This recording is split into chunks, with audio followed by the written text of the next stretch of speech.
ही अर्थातच ठाकरे बंधूंची मनसेच्या दीपोत्सवाची।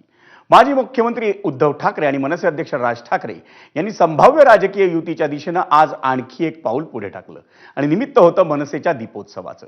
दिवाळीच्या पार्श्वभूमीवर मुंबईतल्या शिवाजी पार्कवर आयोजित दीपोत्सवाचं उद्घाटन उद्धव ठाकरे यांच्या हस्ते आज संपन्न झालं आणि त्यानिमित्तानं या सोहळ्यात आज नात्यांचाही उत्सव पाहायला मिळाला। ते प्रेम दोन सख्या चुलत भावांमधलं होतं, ते प्रेम मावशी आणि भाच्यामधलं किंवा काकी आणि पुतण्यामधलं होतं, ते प्रेम दोन जावाजावांमधलं होतं, तसंच ते प्रेम ठाकरेंच्या पुढच्या पिढीतल्या भावंडांमधलंही होतं। मनसेच्या या दीपोत्सवाच्या निमित्तानं दोन्हीकडचं ठाकरे कुटुंब एकाच फ्रेममध्ये आलं। ठाकरेंच्या दोन पिढ्यांमधला वाढलेला जिव्हाळाही आज पुन्हा दिसून आला।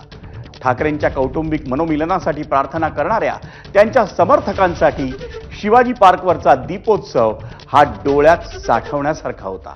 पण या कौटुंबिक सोहळ्याला राजकीय अँगल होता हे मात्र नक्की।